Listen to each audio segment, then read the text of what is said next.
Hey guys, today I'm going to show you a great idea for a make-ahead dessert that always wows a crowd.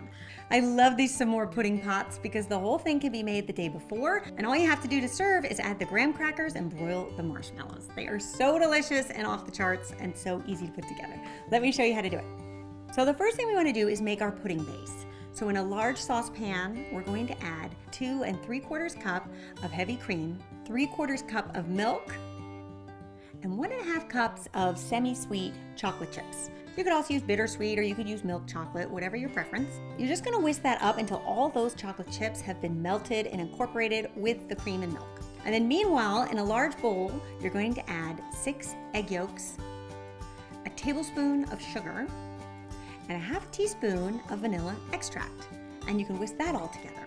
Then you're gonna take that chocolate mixture and pour it slowly at first, just a little bit to temper those eggs. And then you're gonna pour the rest of it in a steady stream, whisking all the while. Then we wanna take this mixture and pass it through a fine mesh sieve into a Pyrex pitcher. Now you might wanna do this in stages because I find if you fill this pitcher up too much, it gets really hard to pour in those little jars. So I like to do half at a time. And you'll see all that kind of egg and bits of chocolate that didn't quite melt caught in that fine mesh sieve. So it's a good thing to do because this is going to create a really smooth and silky texture for our pudding. Then we're gonna pour our pudding into these little tulip-shaped jam jars. So because we need to bake our pudding, you do need to use a jar that is oven safe. If you wanna know where to get them, they're in my Amazon shop and I will leave you a link in the description as well. And then we are gonna put this in a 300-degree Fahrenheit oven. Then we're going to fill our roasting pan with some hot water. And this might take 2 kettles worth because you want to make sure that the water rises up at least 1/3 of the way of the jam jar.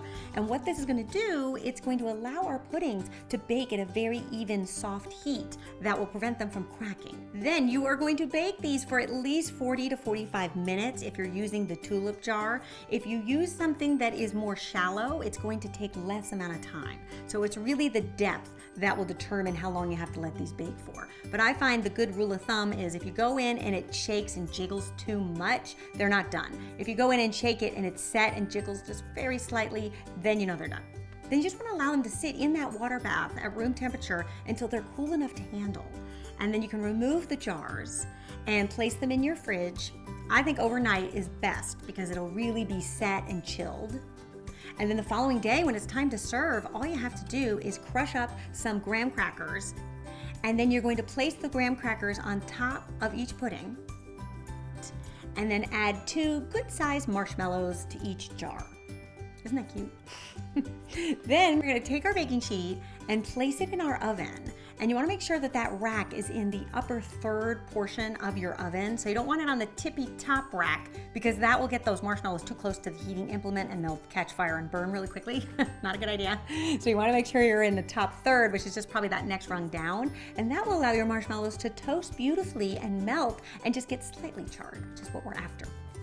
Now, if you guys would like a terrific main course to pair with this dessert, then you should click on my franglais burger. Or if you would like to learn how to make a s'more pie, you should click on the bottom end card. All right, you guys, I'll see you back here next Saturday. Be sure to subscribe for more quick and easy recipes, and I'll see you then. Bye.